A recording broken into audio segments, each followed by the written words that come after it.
Hi guys, welcome to my channel. Hope you're safe and well. So today I thought I'd do something pretty cool, a bike check on my Beta Factory 300 two-stroke.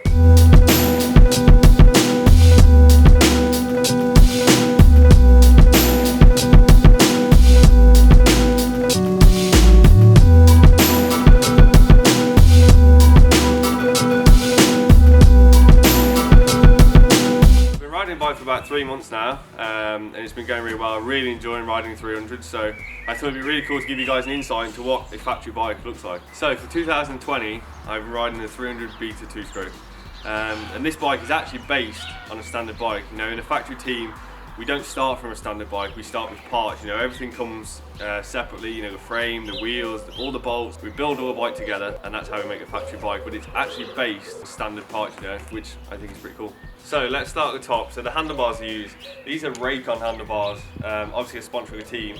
These are the handlebars without the crossbar. I tried the ones with the crossbar, but they were just a touch too rigid, you know, I felt a lot of vibration and harshness in my hands. And so I started using the ones without the crossbar, and these are actually based on a standard KTM handlebar, and I actually use them in line with the fork, so I don't like them too rolled forward or too far back. You know, I like to be really neutral on the bike, and in that way, if I'm sitting down, if I'm standing up, or in an extreme test or anything like that, I'm really neutral on the bike always. And then with the grips, we use the Artec. These are super soft grips, and they're actually awesome addition for this year.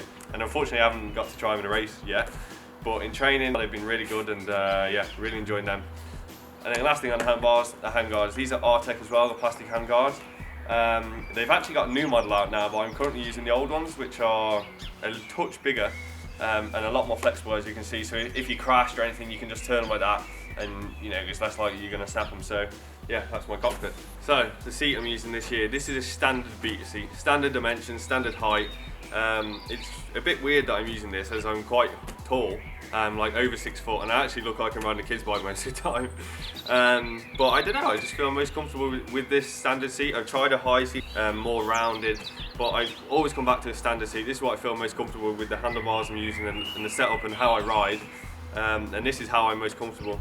And with that, we're using a Blackbird seat cover, and this thing is super grippy. And if ever we had a mud race or anything like that, you know, in enduro we have to deal with every type of condition, and this thing will be so grippy. But the seat is super hard. Might be a bit hard on my bum, but that's the seat I like to use. So suspension, and this is an absolute minefield. Anyone knows anything about suspension knows there's so many things you can change.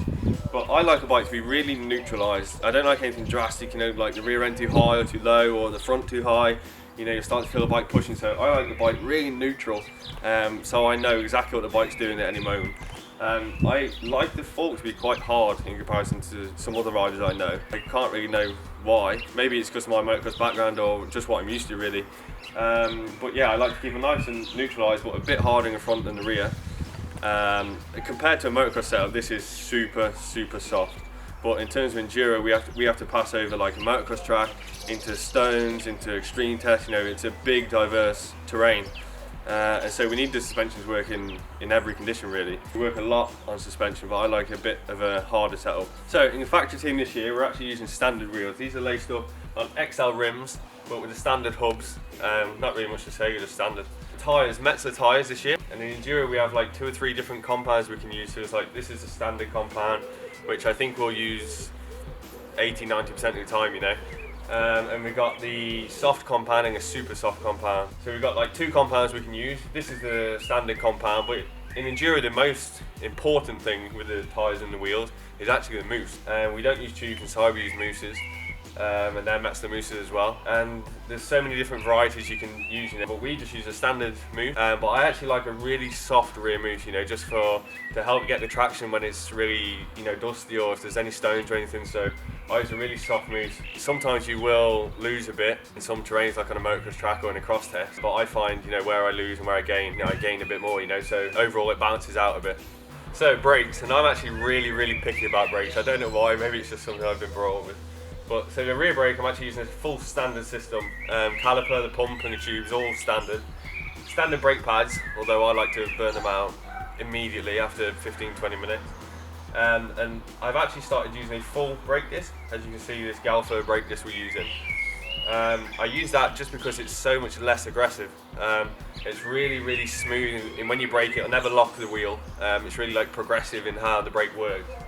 And it saves the brake pads because I'm a monster on brake pads. You know, in a single day of enduro I can go through 4 or 5 sets of brake pads. So we try anything to try and keep them running a bit longer. You know, different oil and everything. So yeah, I'm really hard on the rear brake. But the front brake, all standard again, standard pump, tube, and the caliper. And the front disc, I'm using a really aggressive front disc. Complete contrast to the rear brake. I like to use the front brake really hard and aggressive. You know, as soon as I press that front brake, I want it to stop on a dime. You know, so complete contrast to the rear, but that's how I like my brakes. So drive chain, I'm actually using a 1449 sprocket setup. We tested a lot over the winter, you know, different sprocket sizes and stuff. But this was the one we found worked best with the engine package that I'm using. So the engine I'm using, now this thing is special. Everyone wants to know about it, everyone asks me questions about it. And if I'm ever riding it, you'll hear how nice it sounds. So this is the Beta 300. Like I said at the start of the video, this isn't based on a standard engine, because obviously standard engine they have tolerances. So when they make the engines, there might be 0 point something where the crankcases go together, or they got tolerances. Whereas this engine is completely perfect. You know, we start from 0 with the cases all split, and they make the engine perfect. So we should have no problems. But I think the one thing everyone wants to know about this year is the double spark plug. So this bike is using 2 spark plugs. That's for a number of reasons, but from what I can understand is that it just makes a bigger explosion in the engine, you know, so it just makes a lot more power. And this thing is so powerful, I can't even describe to you guys how strong it is. But it's not only that we do, you know. We work a lot in this engine, and I mean a lot. Like we tested a lot with this, with different things. You know, there's so many things you can change from different cylinders, different porting cylinders, different head. It's got a different crank. Everything's all balanced this year on the new bike. Even the standard bike's all balanced. But also liking the CDI as well. We change a lot with the CDI, and you've got to remember that everything works together. CDI, the engine, you know, the exhaust, the drive chain. You've all got to have everything work as one. You know, honestly, I can say it's one of the best packages I've ever had, and I think the most powerful. So. Yeah, I've only scared myself a few times, but it's been really enjoyable riding it so far. So the exhaust, like I just mentioned with the engine, this is a massive part. And so a lot of you guys have actually commented on how scruffy my silencer looks, and that's for a few reasons. This is actually a prototype. We got sent this from FMF in America to test. Slightly shorter but bigger diameter inside. So that it actually made a big change when I tested it. I really liked it and wanted to use it straight away, you know. But on the charts, you know, we've seen it on when we first got the pipe, it was a good improvement in terms of like linear power, which is what we aim for mainly in enduro. So that has been a big addition so far. As well as the exhaust, well, that came with it as well, and it makes a big change. You know, FMF, they're really good at, you know, making like real quality material, and yeah, as you can see, it's a lovely blue colour and it sounds mint. So some of the smaller stuff on the bike, foot pegs. These are actually standard foot pegs. In the past few years, actually, I've used foot pegs which are slightly lower and a bit further back. But with the new frame, I don't know, I just felt like the standard foot peg suited me better in terms of I like to ride a bit like more on the balls of my feet, and I felt the different foot pegs, they were just a bit too far back. The only thing I do change is you can see some of the spaces underneath my rear brake pedal.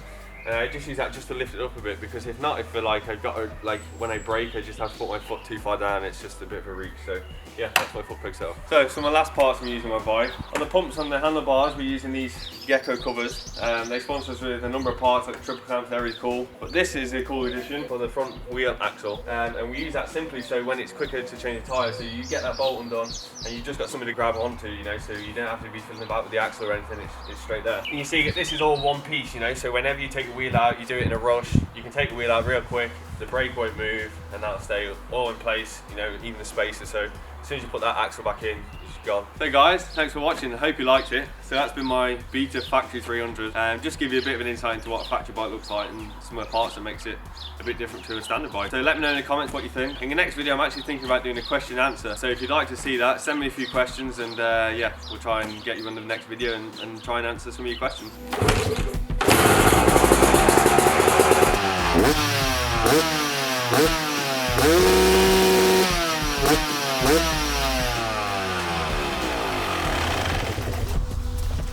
I told you guys it sounded sick.